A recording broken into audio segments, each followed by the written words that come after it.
La amiga frágil de mi novio me acusó de estar celosa frente a todos. Y él se puso de su lado. Conocer al círculo íntimo de mi novio por primera vez no se sintió como salir con amigos, sino más bien como entrar a una entrevista de trabajo para la que nunca apliqué. Él no lo dijo exactamente así. Claro. Por la forma en que lo planteó, se suponía que sería un momento lindo e importante, casi como presentarme a su familia, pero lo único que escuchaba en mi cabeza era la advertencia que me había dado la noche anterior mientras estábamos sentados en mi sofá diminuto compartiendo pizza fría directo de la caja. Lo llamó una plática seria, y esa debió ser mi primera pista de que esto no iba a ser solo otro café casual con amigos de la universidad. Por cierto, me llamo Naomi, y si me hubieras dicho en ese entonces que una simple salida a un café cualquiera cerca de la uni se iba a convertir en este enorme lío emocional que se apoderó de meses de mi vida, probablemente me habría reído y dicho que yo no era tan dramática. Resulta que soy absolutamente así de dramática, y honestamente creo que me lo gané. Así que ahí estábamos, con los pies encogidos en el sofá y la luz de la cocina zumbando de forma molesta, cuando él se aclaró la garganta e hizo eso de intentar sonar tranquilo y sabio al mismo tiempo. Dijo que había algo que yo necesitaba entender antes de conocer a sus amigos, porque había una chica en el grupo que era diferente. Esa fue la palabra que usó. Diferente. Dijo que ella había pasado por muchas cosas en el pasado, lo cual aparentemente era una clave para referirse a algún tipo de crisis emocional en la preparatoria de la que a nadie le gustaba hablar directamente, pero alrededor de la cual a todos les encantaba orbitar como si fuera el sol. Dijo que el grupo había prometido protegerla siempre, que sus papás la conocían, la querían, básicamente la trataban como a una hija, y que cada novia que él había tenido necesitaba llevarse bien con ella. Trató de que sonara razonable, tipo, solo quiero que todos se lleven bien, pero luego soltó la parte que se me quedó clavada en el pecho como una piedra. Admitió que había terminado 2 relaciones antes de la nuestra, porque las novias crearon drama con esta chica y él se negó a elegir entre ellas. Recuerdo estar sentada ahí sosteniendo una orilla de pizza que ya no me estaba comiendo, mirándolo e intentando mantener la cara neutral mientras mi cerebro gritaba. Dijo cosas como, solo quiero que sepas lo importante que es ella para nosotros. Y, de verdad espero que se caigan bien. Y, por favor no me hagas elegir porque no lo haré. La forma en que dijo, no lo haré, fue tan suave y firme al mismo tiempo que se sintió menos como una petición y más como un contrato que yo nunca firmé.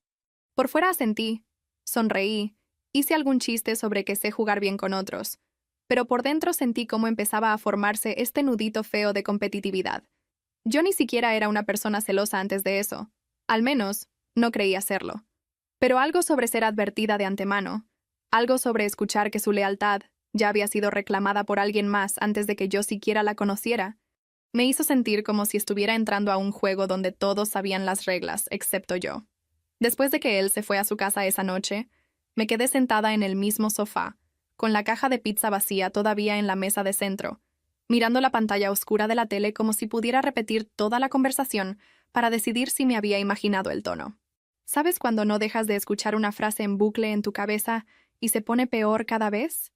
Para mí fue lo que dijo de que otras novias no encajaban y cómo él había aprendido de eso. La forma en que lo dijo hacía parecer que había hecho un gran trabajo emocional profundo, pero mientras más tiempo pasaba ahí sentada, más sonaba como una etiqueta de advertencia pegada en mi frente antes de que yo siquiera abriera la boca. Agarré mi celular 3 veces diferentes para escribirle y preguntarle, directo al grano, si de verdad quería decir que una sola chica podía costarme la relación, y las 3 veces volví a dejar el teléfono porque ya sabía la respuesta. Él me había dicho quién era. Me había dicho quién era ella para él. Yo simplemente no quería creer que mis opciones eran aceptar este triangulito raro o perderlo.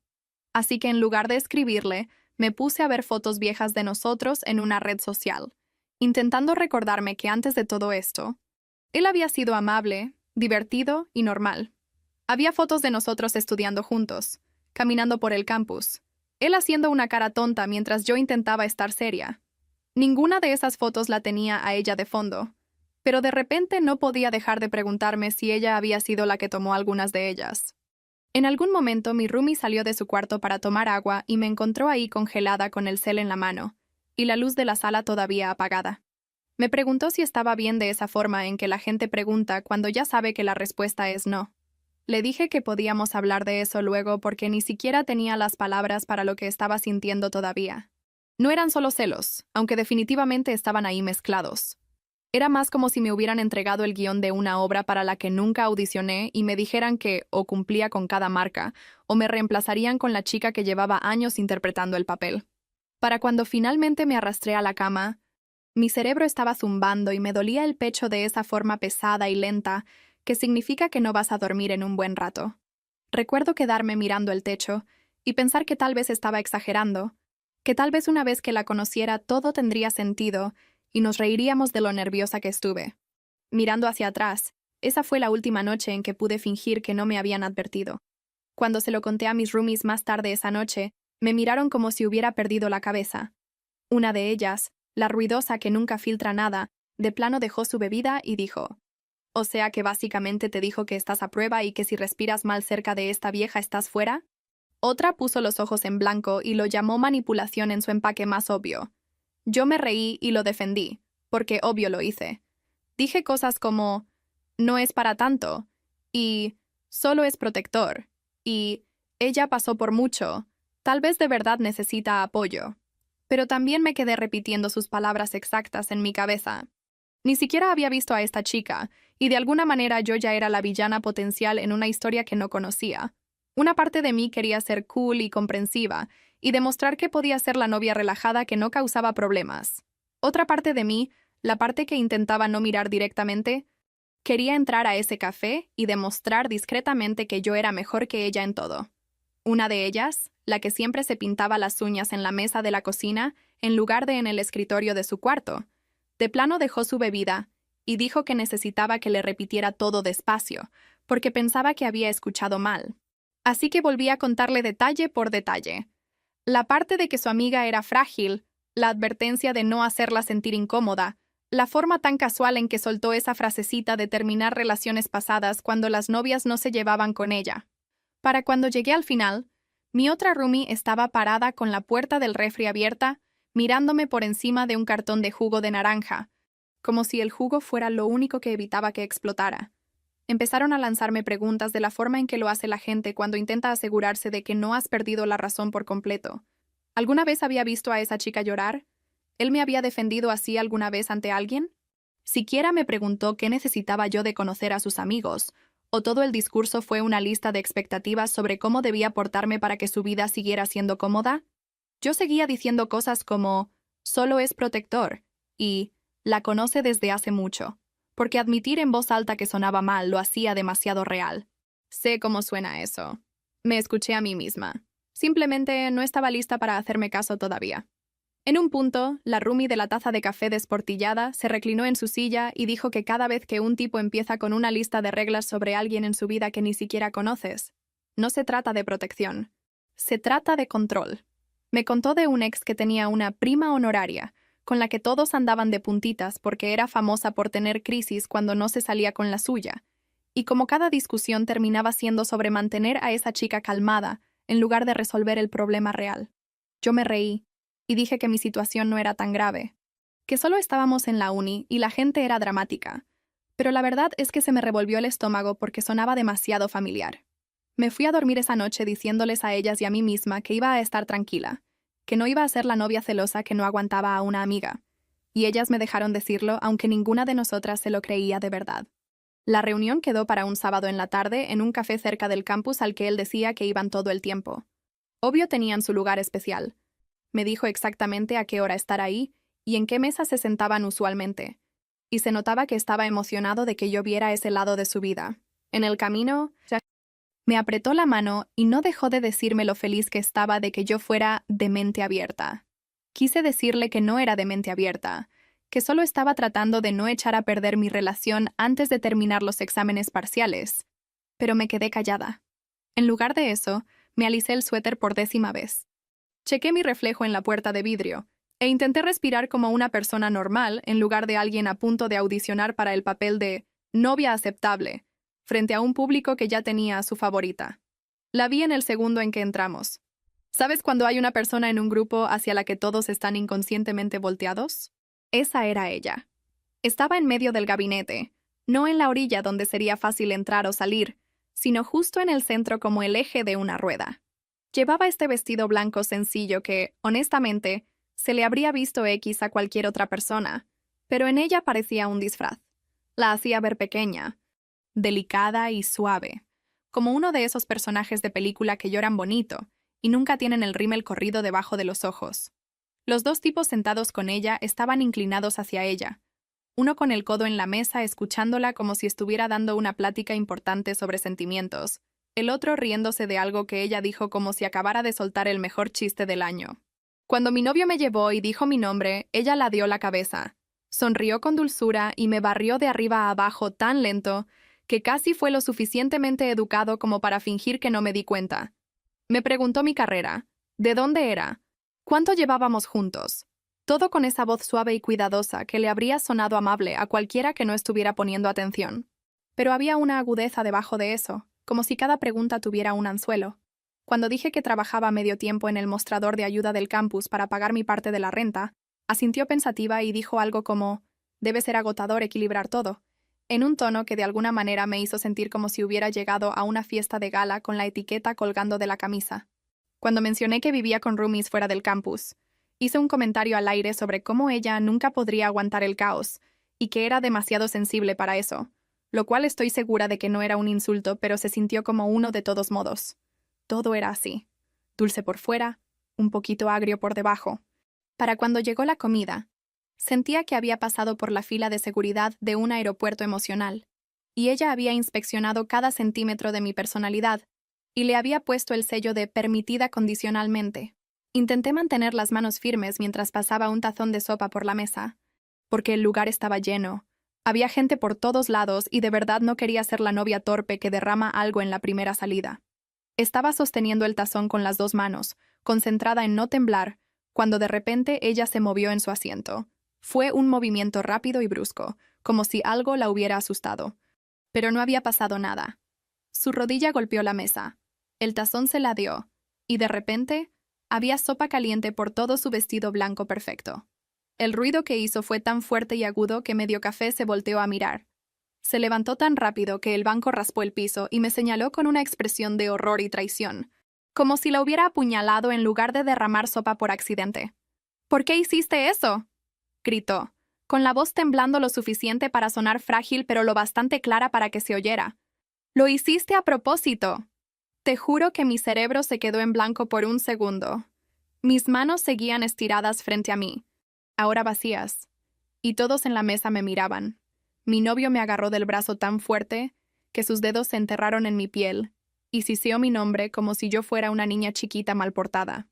Ni siquiera miró la mesa para ver qué había pasado realmente. Se fue directo al modo control de daños, pero no para mí. «Tienes que pedir perdón», dijo, con voz baja pero intensa, como si estuviera conteniendo su enojo por un hilo muy delgado. «Naomi, neta, ¿qué te pasa?» Se me cerró la garganta. Empecé a tartamudear, diciendo que fue un accidente, que ella se movió, que no fue mi intención, pero escuchaba mi propia voz temblar y sabía que sonaba defensiva en lugar de sincera. Los dos tipos miraban con esa mezcla particular de incomodidad y desaprobación que dice, «No nos gusta esto, pero no vamos a hacer nada». Ella se agarró el frente del vestido y parpadeó para que le salieran lágrimas, haciendo ese ruidito de nariz que activó directamente cada instinto protector en el lugar. La gente de las mesas de junto se había quedado callada. Podía sentirlos a todos, extraños, juzgándome. Pedí perdón. Obvio pedí perdón. Dije que lo sentía muchísimo, que no quise hacerlo, que yo pagaba la tintorería, que le compraba un vestido nuevo, lo que ella quisiera. Sentía la cara arder y los ojos picar, no solo por la vergüenza, sino por esa sensación rara de estar atrapada en un guión que yo no escribí. Ella me dejó estar ahí balbuceando un minuto entero antes de asentir levemente y decir que estaba bien, en el tono que usa la gente cuando claramente no está nada bien. Mi novio aflojó el agarre en mi brazo, pero no me soltó por completo. Nadie preguntó lo que yo vi, que ella golpeó la mesa con la pierna. Nadie preguntó si yo me había quemado con la sopa que me salpicó las manos. La historia ya estaba escrita. La novia nueva le había echado sopa por accidente a la chica que todos protegían, y eso era lo único que todos necesitaban saber. Lloré en el baño, obviamente. Me quedé ahí mirándome bajo la luz fluorescente horrible, con los ojos rojos, el rímel empezándose a correr, tratando de decidir si estaba exagerando o si todos los demás estaban reaccionando de menos. Me ardían las manos donde me salpicó la sopa caliente, pero lo que más me dolió fue la sensación de golpe en el brazo. Todavía podía sentir dónde se me habían enterrado los dedos de él, como si su lealtad hubiera dejado una marca física. Me eché agua en la cara. Respiré profundo unas cuantas veces y practiqué una sonrisa que no pareciera que me acababa de atropellar un camión emocional. Regresé allá afuera, me senté y fingí que no había pasado nada. Porque eso era más fácil que ser la chica que hacía un escándalo. Más tarde, cuando caminábamos de regreso al campus, me dijo otra vez que ella había pasado por mucho y que yo necesitaba tener más cuidado. No un ¿estás bien?, ni un perdón por haberte agarrado así, solo un sermón sobre ser más cautelosa con alguien frágil. Me mordí la lengua tan fuerte que me supo a metal. Quise decirle que la vi golpear la mesa. Quise decirle que vi cómo sus ojos buscaron a los otros tipos antes de gritar, como si estuviera checando que la estuvieran viendo. En lugar de eso, dije, perdón, y lo dejé hablar. Cuando llegaron las vacaciones de invierno y regresé a casa de mis papás, pensé que tal vez mantendría las cosas simples y no mencionaría nada de esto. Aguanté como 2 días. La tercera noche, después de cenar, mi mamá se sentó frente a mí en la mesa de la cocina con su cara de «tenemos que hablar», que nunca es buena señal. Me preguntó cómo iban las cosas con mi novio, usando su nombre como si supiera educado pero desconocido, y cuando intenté explicarle lo complicadas que se habían vuelto las cosas, levantó las cejas de esa forma que siempre me hacía sentir que acababa de reprobar un examen sorpresa, que ni sabía que tenía. Traté de darle la versión corta. Dije que había habido muchas dinámicas tóxicas con sus amigos, que había una chica a la que todos trataban como si fuera de porcelana, que me habían dejado en segundo lugar demasiadas veces y que había decidido que no era el tipo de relación que quería. Me escuchó sin interrumpir, lo cual honestamente me puso más nerviosa que si hubiera empezado con los comentarios de inmediato. Cuando terminé, le dio un trago a su té y dijo, «¿O sea que lo dejaste porque no le caíste bien a sus amigos?» Casi me muerdo la lengua. Le dije que eso no fue lo que dije. Le dije que era más como si esperaran que yo aceptara que me estuvieran probando y culpando por cosas que no hice, y que él había dejado claro desde el principio que yo nunca sería tan importante como esta otra chica. Mi mamá se encogió de hombros y dijo algo tipo, «Las relaciones son complicadas. A veces hay que tener paciencia con la gente que tiene problemas». Lo cual, ok, está bien. Eso es cierto en general. Pero me dolió de la peor manera viniendo de ella. Se había pasado la mayor parte de mi infancia diciéndome que no hiciera líos, que no fuera tan sensible, que no causara problemas. Y ahora aquí estaba básicamente sugiriendo que debí quedarme más tiempo e intentarlo más. Mi papá también estaba ahí, fingiendo que leía algo en su tableta cuando era obvio que estaba escuchando. Después de un minuto, la dejó y dijo, «Parece que exageraste. Hija, si todos los demás podían lidiar con eso, tal vez tú eres la que necesita aguantar un poco más». Me quedé mirándolo, y por un segundo me sentí como si tuviera 8 años otra vez, sentada en esa misma mesa mientras me decían que lo dejara pasar, cuando mi primo mayor se burlaba de mí por llorar. De la nada me escuché decir, «Tal vez si ustedes dos no se hubieran pasado toda mi vida pidiéndome que tolerara el mal comportamiento de los demás, yo no terminaría siempre en situaciones donde eso es lo único que sé hacer». El silencio después de eso fue pesado. Mi mamá apretó los labios. Mi papá se aclaró la garganta. Casi pido perdón, porque es mi reflejo, pero no lo hice. Solo me quedé ahí sentada, con el corazón a 1000 y los ojos ardiendo, dejando que las palabras flotaran en el aire. Mi mamá finalmente dijo, «Hicimos lo mejor que pudimos», en ese tono rígido que significa que se sintió atacada. Dije, «Lo sé». Porque una parte de mí sí cree eso, pero también agregué, «Y ahora se me permite buscar algo mejor para mí». Esa conversación no arregló nada. No nos abrazamos ni lloramos. Si acaso, hizo que las cosas fueran más incómodas por el resto de la visita. Pero por una vez no me eché para atrás. No intenté que todos estuvieran cómodos. Dejé que mis papás se quedaran con la idea de que ya no iba a ser el colchón de la familia para siempre. Es chistoso, porque me di cuenta entonces de que todo el lío con la chica del vestido blanco era solo una versión más fuerte de algo que había estado haciendo toda mi vida. Siempre había sido la que suavizaba las cosas, la que pedía perdón primero, la que hacía chistes para aligerar el ambiente, tragándome mi enojo porque no quería ser demasiado. Con ella, fue como si ese patrón se escuchara tan fuerte que ya no podía ignorarlo. Ella era el espejo en el que yo nunca quería mirarme. Mi mamá hizo lo que siempre hace cuando la realidad no encaja con sus expectativas. Se lanzó a un monólogo suave sobre cómo las relaciones son trabajo duro y cómo la gente de ahora se rinde muy fácil. Me preguntó si tal vez yo había sido demasiado sensible, si a lo mejor su amiga de verdad era frágil y yo debí tener más paciencia.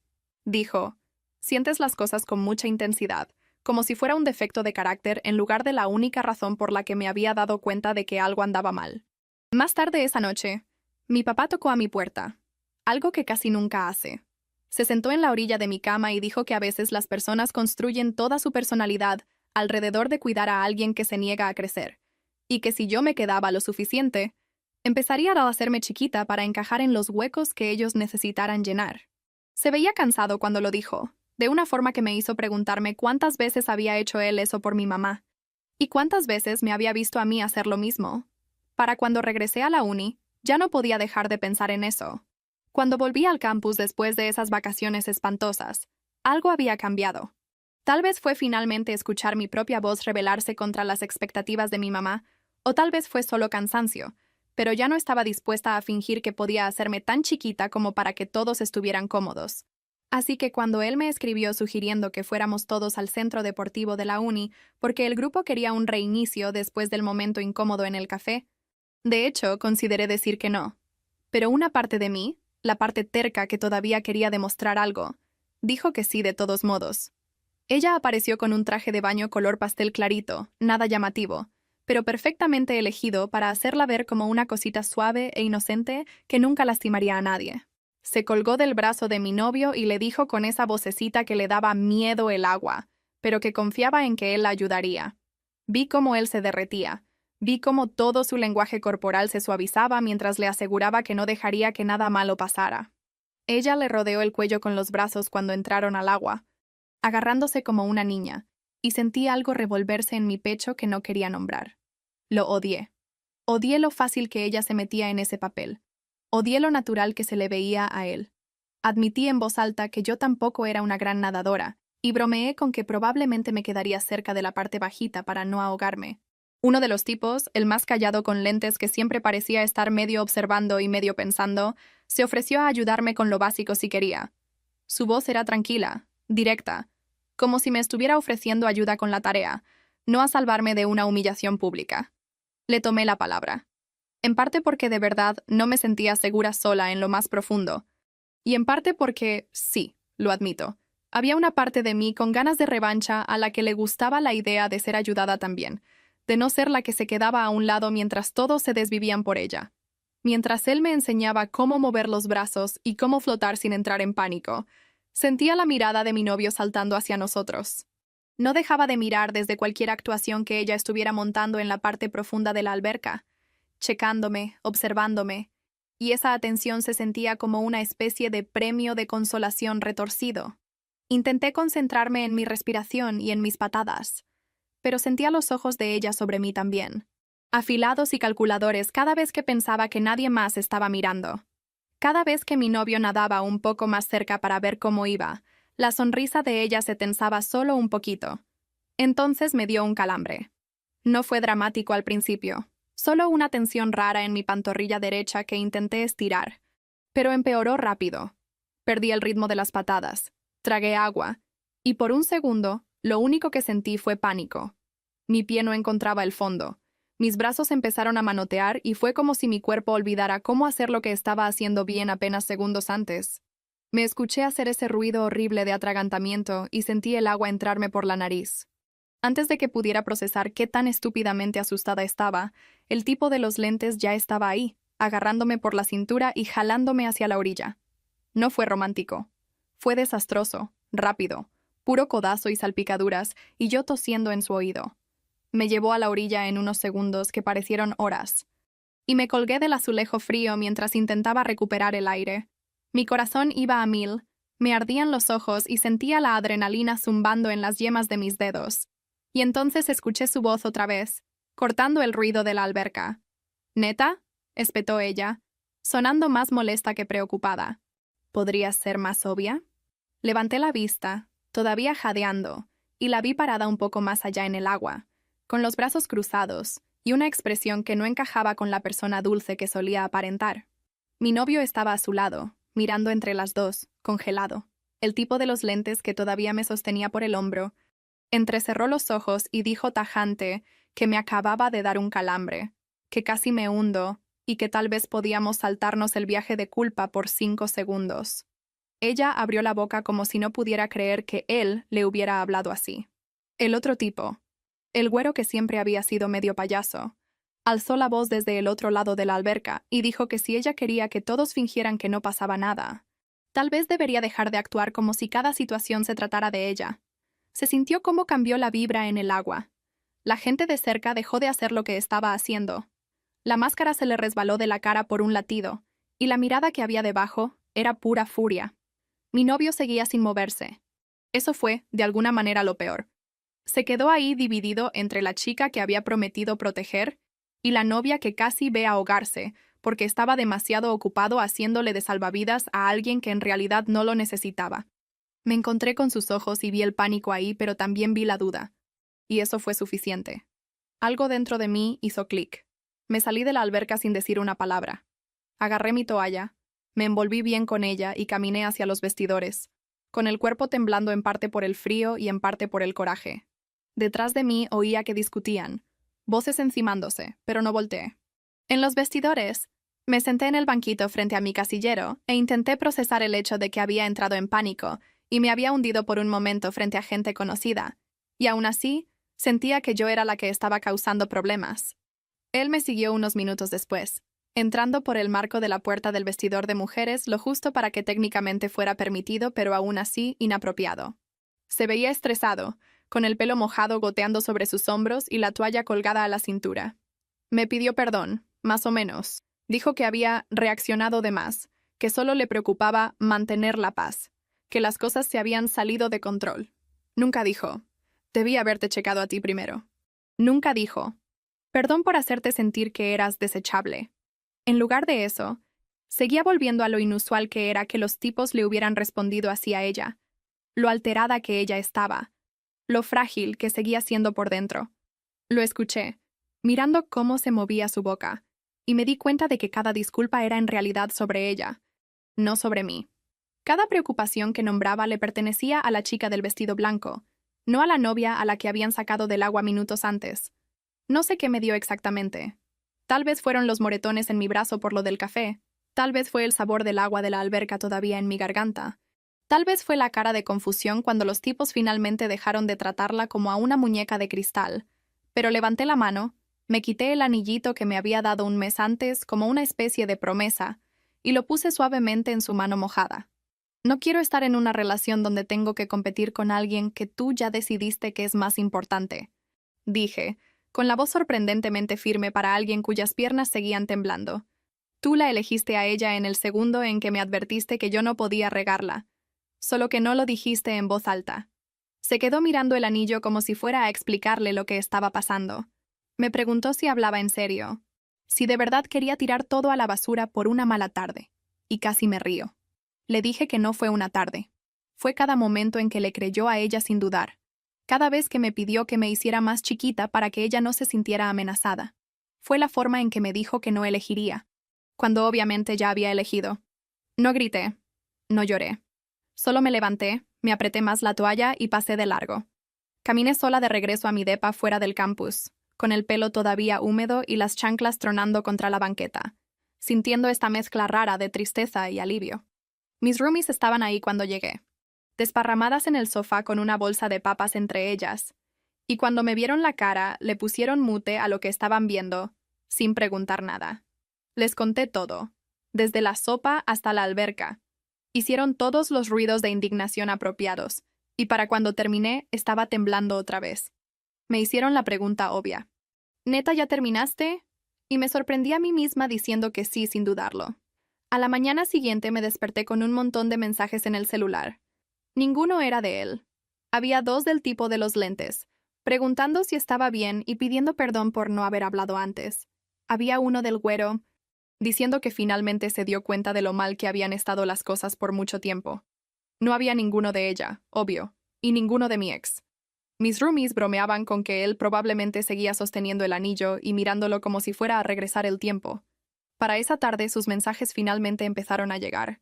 Y leí cada uno 2 veces, aunque todos decían lo mismo con diferentes palabras. Sentía mucho si me había hecho sentir acorralada. Nunca quiso usar a su amiga como arma contra mí. Entendía que yo estaba herida, pero también esperaba que pudiera verlo desde el lado de ella. Había una foto del anillo en su palma con un texto sobre que no sabía qué hacer con él ahora. Por un segundo, mi pulgar se quedó flotando sobre el botón de llamada porque la parte de mí que odia dejar las cosas a medias quería explicarle, hacerle entender que esto no era por el anillo ni siquiera solo por la chica. Era por cada vez que me había tragado algo para mantener la paz y cómo eso se había vuelto el modo automático en mi vida. En lugar de llamar, puse el celular boca abajo en mi almohada y me quedé mirando la pared mientras mi cerebro intentaba negociar un punto medio que no existía. Tal vez podíamos seguir juntos, pero yo vería menos a ella. Tal vez podría ir a los planes de grupo y sentarme al otro extremo de la mesa y fingir que no notaba cuando él se reía más de los chistes de ella. Tal vez podría ser la novia cool y comprensiva que él claramente quería. Mientras más tiempo pasaba ahí sentada, más empezaban a sonar todos esos tal vez, como formas de volverme a nacer chiquita, después de que finalmente había hecho algo que se sentía grande. Para media mañana, cometí el error de abrir una red social. Había una foto nueva de los tres en el centro deportivo el día anterior, publicada por el güero con un texto vago sobre un día loco con la banda. Alguien había comentado preguntando por mí, y la chica del vestido blanco había respondido con un emoticón de corazón roto y un chiste sobre cómo ella asusta a la gente. Leer eso fue como si me estuvieran queriendo ver la cara de tonta en tiempo real. Si no supieras lo que pasó de verdad, parecería que yo había exagerado y salido corriendo, dejándola a ella destrozada y a él confundido. Casi escribo un comentario largo explicando toda la historia bajo ese post, solo para que mi versión estuviera en algún lugar a la vista. Pero lo borré antes de mandarlo. Sabía cómo se vería eso desde fuera. La exdramática buscando pleito en internet mientras todos los demás intentan seguir con su vida. Así que, en lugar de eso, cerré la aplicación, me levanté y me obligué a seguir mi rutina de la mañana en piloto automático. Me lavé los dientes. Empaqué mi mochila y caminé al campus con los audífonos puestos y sin música, solo para que fuera menos probable que la gente me hablara. Para cuando me senté en mi primera clase y sentí cómo se tensaban cada uno de los músculos de mis hombros, cuando él entró y eligió un asiento en el lado opuesto del salón. Me di cuenta de que terminar había sido la parte fácil. La difícil iba a ser existir en la misma órbita pequeña, mientras todos los demás fingían que no había pasado nada fuera de lo común. El campus es chico. No puedes evitar a la gente para siempre a menos que te cambies de escuela, y la colegiatura ya se había comido suficiente de mi alma. Así que sabía que me los iba a encontrar a todos otra vez. La primera vez que entré a nuestra clase compartida después de todo, el aire se sentía como 3 veces más denso de lo normal. Ella estaba en su lugar de siempre, pero algo era distinto.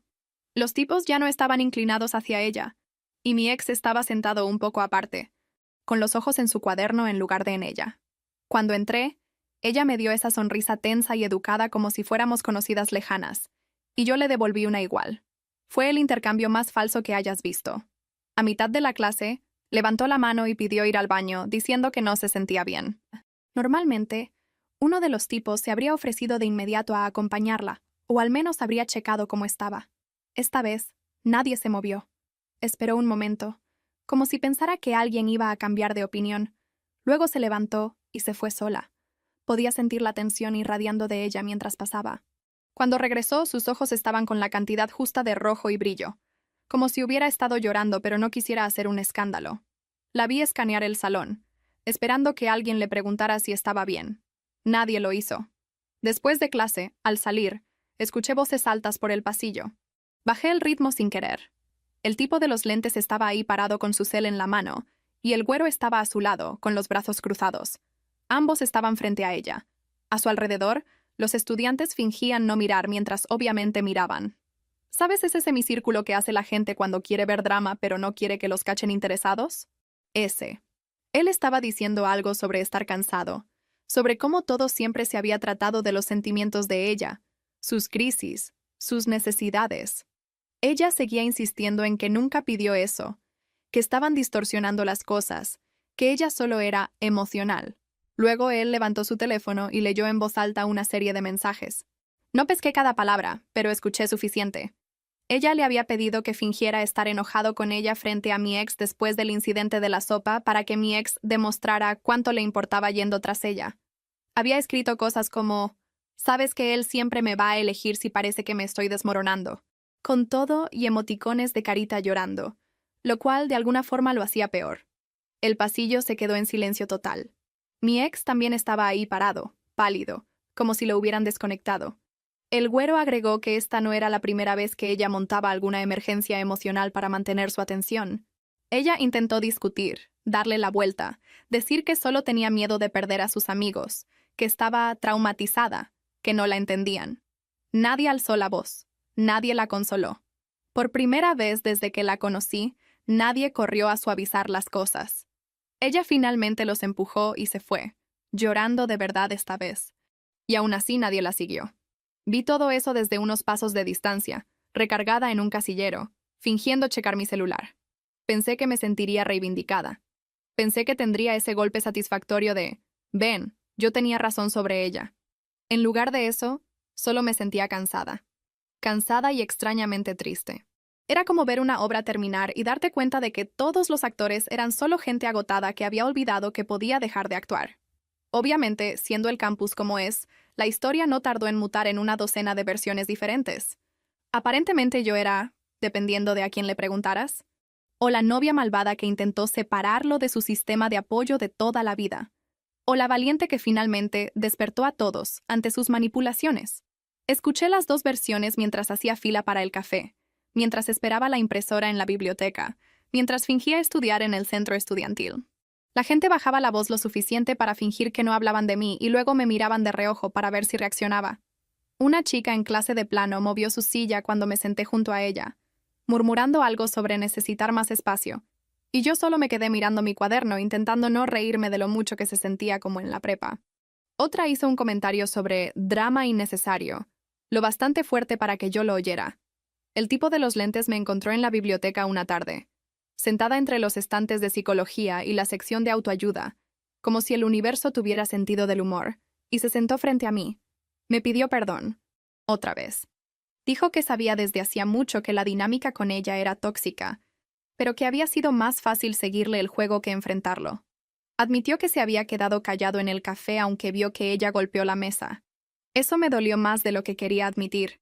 Dijo que no esperaba que lo perdonara, y que sobre todo quería que yo supiera que no estaba loca, que lo que vi y sentí era real. Le dije la verdad. Le dije que una parte de mí sí había querido ganar, opacarla, demostrar que yo era mejor. Le dije que yo no era una víctima inocente, que nada más se había topado con esto. Me quedé y le seguí el juego porque también me gustaba la atención. Me gustaba ser a la que él miraba desde el otro lado de la alberca. Me gustaba saber que, por un segundo, el reflector se había movido. Decirlo en voz alta me hizo sentir expuesta y mal, pero también más ligera. Él asintió y dijo que la diferencia era que yo estaba dispuesta a reconocerlo, mientras que ella había construido toda su personalidad alrededor de fingir que nunca hacía nada malo. Cuando regresé al depa esa noche, mis roomies estaban sentadas en el sofá con un tazón de palomitas entre ellas, como si hubieran estado esperando a que saliera un episodio nuevo. Pausaron lo que estaban viendo, y las dos voltearon la cabeza hacia mí en perfecta sincronía, lo cual habría sido chistoso si no sintiera que mi cerebro todavía estaba en esa plática de la biblioteca. Les conté que hablé con él, que admití en voz alta que una parte fea de mí había disfrutado el cambio de poder cuando los tipos empezaron a ponerme más atención a mí que a la chica del vestido blanco. Decírselo a él se había sentido como quitarse un curita. Decírselo a ella se sintió peor, porque habían estado ahí desde el principio viéndome hacer menudos tratando de ser la novia relajada. Una de ellas se encogió de hombros y dijo, «Bienvenida a ser humana». Y la otra dijo que al menos yo no estaba fingiendo ser una santa a la que el drama le cayó del cielo. Me recordaron todas las veces que me había tragado cosas para mantener la paz en amistades pasadas y como siempre terminaba igual, conmigo resentida y agotada y la otra persona igual de infeliz. Terminamos teniendo una de esas pláticas nocturnas que empiezan con un chiste y se vuelven una intervención seria. Me preguntaron cómo se vería si dejara de intentar ganar en las relaciones y empezara a notar antes cuando me pedían jugar en un juego arreglado.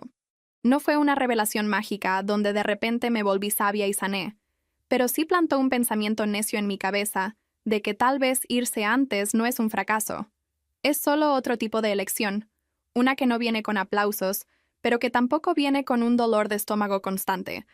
Mi ex finalmente habló conmigo bien unos días después de eso. Me encontró en el jardincito detrás de uno de los edificios académicos, el que tiene el banco triste y los arbustos secos. Parecía que no había dormido en una semana. Me pidió perdón, de verdad, por primera vez. Admitió que sabía desde hacía tiempo que el comportamiento de ella era intenso, pero sentía que le debía lealtad por todo lo que supuestamente ella había pasado. Me contó de las otras novias, las que se habían peleado con ella y luego habían desaparecido de su vida. Admitió, con una vocecita que casi no pesqué, que una parte de él disfrutaba ser el héroe, el que la entendía cuando nadie más lo hacía. Lo dejé hablar. Luego le dije algo de lo que apenas me había dado cuenta yo misma. Le dije que ser leal y ser obediente no son lo mismo, y que él había confundido las dos tan feo que no podía ver dónde terminaban sus decisiones, y empezaba la manipulación de ella. Hizo un gesto de dolor al oír eso. Intentó buscar mi mano, pero la quité. Le dije que creía que se sentía mal, e incluso creía que había estado tratando de hacer lo que pensaba que era correcto, pero que eso no cambiaba el hecho de que yo había estado en una relación donde siempre era el segundo lugar frente a los sentimientos de alguien más. Me preguntó si había alguna posibilidad de intentarlo otra vez, ahora que las cosas eran diferentes. Casi me ahogo. Le dije que nada era diferente en lo que de verdad importaba, porque él todavía quería que yo fuera la chica que perdona todo en cuanto él se siente mal. Le dije que no quería pasarme mis 20 entrenando a alguien para que me tratara como si yo importara. Luego me levanté y me fui, dejándolo en el banco sin nada más que su arrepentimiento y los arbustos secos de compañía. La chica del vestido blanco desapareció un ratito. Cuando regresó, se veía diferente, menos producida. Tenía el pelo recogido de forma desordenada, sin maquillaje, una sudadera enorme en lugar de outfits cuidadosamente elegidos. Nos cruzamos cerca de la cafetería una tarde cuando no había nadie más. Dudó. Luego caminó hacia mí. Por un segundo pensé que iba a empezar otra actuación. Pero no. Solo se veía cansada. Dijo que sabía que todos la odiaban ahora. Le dije que la gente no la odiaba, solo que finalmente se les permitía tener sus propias vidas en lugar de orbitar la de ella. Soltó una risita amarga por eso. Me contó que había empezado a ir a terapia fuera del campus, que por primera vez estaba hablando con alguien que no le aseguraba de inmediato que ella era frágil y especial. Dijo que era horrible y confuso y que a cada rato quería dejarlo. Le creí. Pero tampoco me ofrecía ser su nuevo sistema de apoyo. Escuché, asentí, y le dije que esperaba que de verdad siguiera yendo, porque necesitaba descubrir quién era ella sin un público integrado. Me preguntó si podíamos empezar de cero. Tal vez ser amigas. Dije que no. No con crueldad, sino con firmeza. Le dije que no tenía la energía para estar cerca de ella, incluso si estaba intentando cambiar. Se le desencajó un poco la cara, pero asintió. Nos dijimos adiós como dos personas que sobrevivieron a la misma tormenta, pero no tienen interés en volver a compartir barco.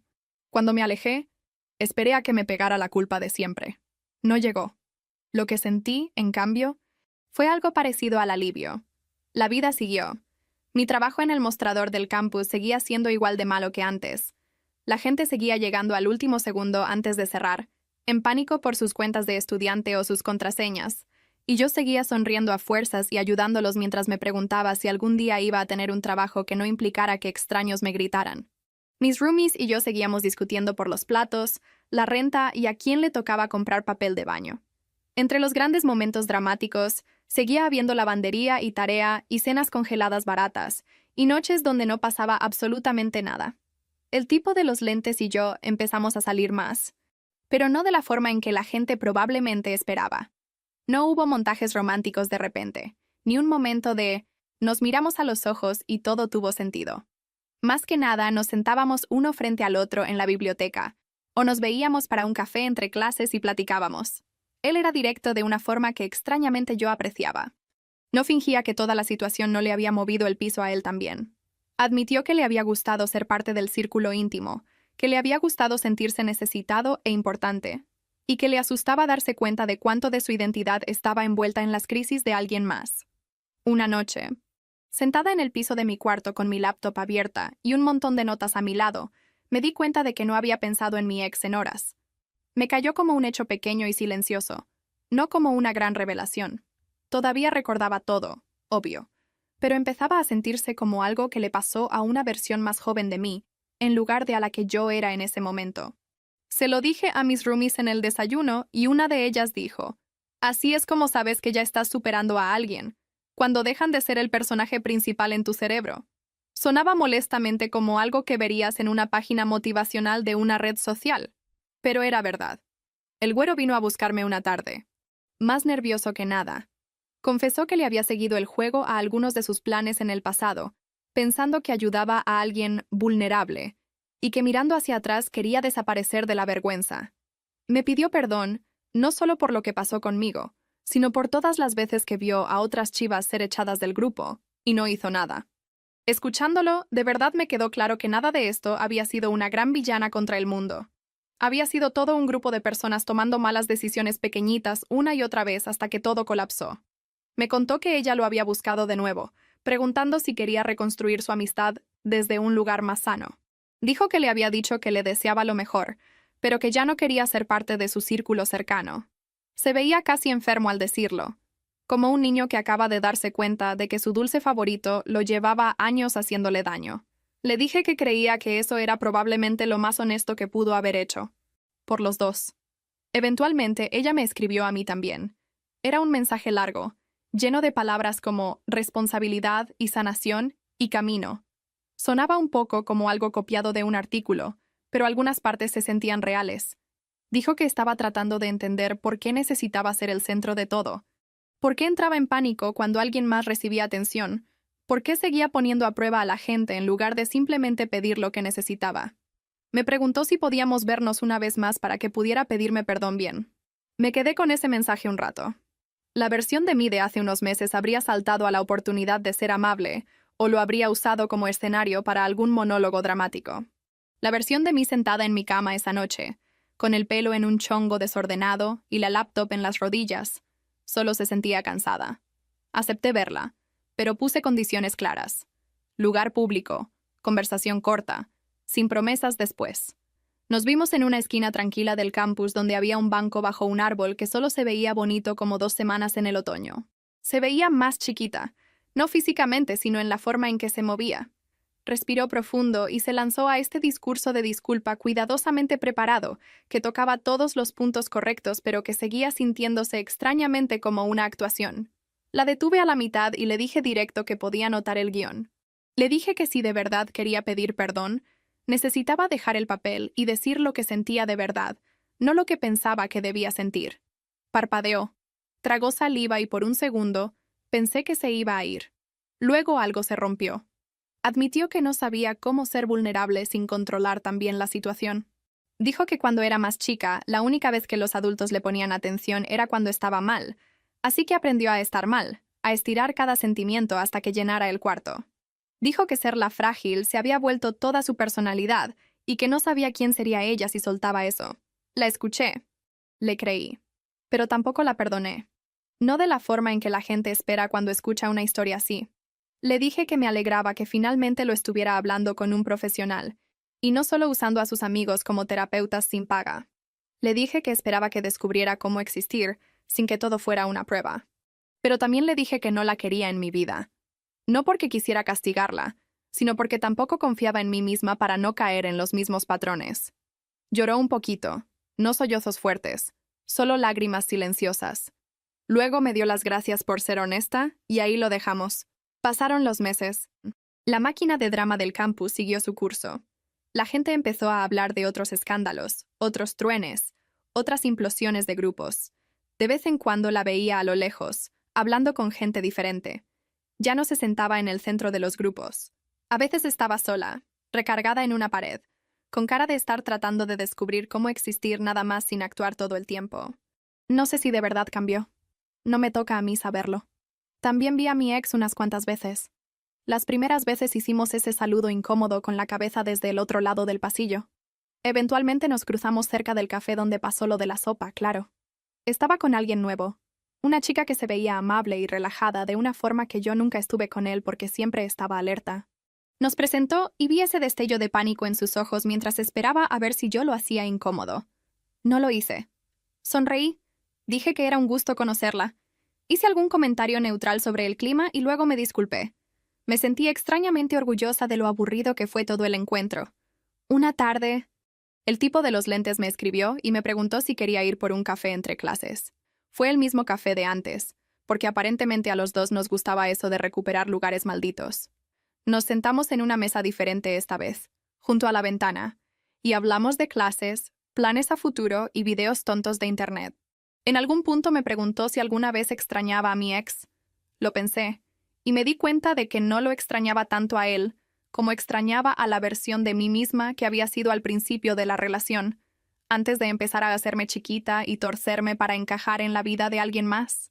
Le dije que no estaba segura de si ya sabía quién era yo en las relaciones, que parecía que por default era mártir o villana dependiendo del día. Se rió y dijo que él sentía más o menos lo mismo de su lado. Los dos estuvimos de acuerdo en que tal vez lo más sano que podíamos hacer por un tiempo era seguir solteros y descubrir quiénes éramos cuando nadie más nos exigía jugar un papel en particular. Sonaba como el tipo de cosa que la gente dice y nunca hace, pero por una vez lo decía en serio.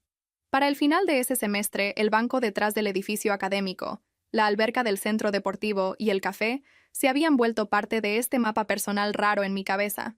Cada lugar tenía una pequeña historia pegada. Aquí es donde me advirtió sobre ella, aquí es donde la sopa le cayó al vestido, aquí es donde entré en pánico y me hundí por un momento, aquí es donde se leyeron los mensajes en voz alta, aquí es donde devolví el anillo. Por un tiempo, pareció que el campus mismo me perseguía con mis propias decisiones. Luego, poco a poco, esos lugares empezaron a juntar recuerdos nuevos. Sesiones de estudio, chistes tontos, tardes tranquilas donde no pasó nada dramático. Si hay algo que de verdad me llevé de todo esto, no es alguna lección moral profunda sobre el perdón o el crecimiento. Es más como una nota práctica para mí misma. Si alguien alguna vez me dice de entrada que hay una persona en su vida con la que no puedo tener problemas, o si no me va a cortar, voy a tomar eso como mi señal para correr. No porque la gente no pueda tener amigos cercanos o historias complicadas, sino porque no me voy a anotar para ser la villana en un guión que fue escrito antes de que yo siquiera apareciera. La máquina de drama del campus siguió su curso eventualmente, porque siempre hay algún escándalo nuevo que analizar con un café. La última vez que vi a los tres juntos fue cerca de la graduación de los de último año. Uno de esos días soleados y caóticos cuando todos se están tomando fotos y fingiendo que los últimos 4 años tuvieron sentido. Mi ex, el tipo de los lentes y el güero estaban afuera del gran auditorio con sus togas, tomándose fotos con sus familias. Ella también estaba ahí, parada un poco a un lado con sus papás, no exactamente dentro del grupo, pero tampoco completamente fuera. Yo iba pasando, camino a ver a mis roomies para cenar. Cuando nuestras miradas se cruzaron entre la multitud, por un segundo, fue como si todo fuera más lento, no de forma romántica, solo en esa forma extraña de, wow, neta pasamos por todo eso. Mi ex levantó la mano en un pequeño saludo. Yo levanté la mía también. El tipo de los lentes me levantó el pulgar y me reí aunque probablemente no podía oírme. Ella me sostuvo la mirada un latido. Luego asintió levemente, como reconociendo que las dos sobrevivimos. Luego el pariente de alguien gritó para que se juntaran todos para una última foto, y el momento se acabó.